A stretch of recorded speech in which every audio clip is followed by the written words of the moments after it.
Washington post ने जो आरोप लगाया है और सरकार को जो घेरने की कोशिश की है एलआईसी के अडानी ग्रुप में निवेश को लेकर, आप इसका कितना इम्पैक्ट देख रहे हैं? क्योंकि देखिए क्लैरिफिकेशन आ गया फटाफट, एलआईसी ने भी डिनाई किया है और बेबुनियाद बताया है, झूठ बताया है और ये भी कहा है कि हम कोई भी निवेश करने से पहले हम पूरा का पूरा ड्यू डिलिजेंस करते हैं, जो भी प्रोसेस होता है उसको फॉलो करते हैं, पारदर्शी है तरीका हमारे इन्वेस्टमेंट का।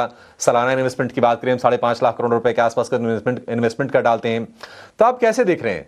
60,000 करोड़ का टोटल इन्वेस्टमेंट है अडानी ग्रुप से, लेकिन उससे अगर हम ज्यादा की बात करें तो रिलायंस ग्रुप में, टाटा ग्रुप में कहीं ज्यादा निवेश है एलआईसी का। क्या कोई असर आएगा अडानी स्टॉक्स पर? देखिए अभिषेक भाई, ये पहली बार नहीं है और मेरे ख्याल से अमेरिका में जो भी मीडिया है और जिस प्रकार से अपने आपने सुना होगा ना, ये अडानी का ही नाम था हाइडेनबर्ग रिपोर्ट। वो हाइडेनबर्ग कंपनी बंद हो गई, ताले लग चुके हैं, उसके गेट बंद हो चुके हैं और वहां पर कोई उत्तर देने के लिए व्यक्ति भी नहीं है। तो इस प्रकार की हरकतें अमेरिका में स्थापित जो मीडिया है वो करते रहते हैं। सिर्फ वॉशिंगटन पोस्ट नहीं, न्यूयॉर्क टाइम्स भी बहुत ही प्रसिद्ध है ऐसी सब खबरें छापने में जिसमें कोई तर्क ही नहीं है।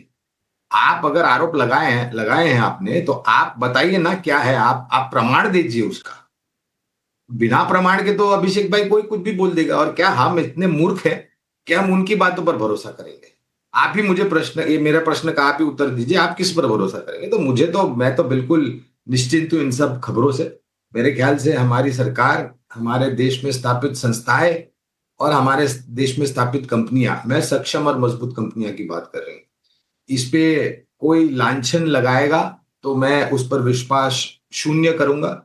और मुझे पूर्ण भरोसा है हमारे देश की सरकार पर, संस्थाओं पर, उनके द्वारा उपयोग किए गए नियमों के ऊपर जो वो ध्यान में रखते हैं निवेश करने से पहले, निवेश करने के पश्चात, और उन सभी कंपनियों पर जो सकारात्मक है और जो एक सक्षम मैनेज से ताल्लुक रखती है। विशेष रूप में तो मैं टिप्पणी नहीं कर पाऊंगा अडानी समूह कंपनियों के ऊपर, क्योंकि कवरेज नहीं।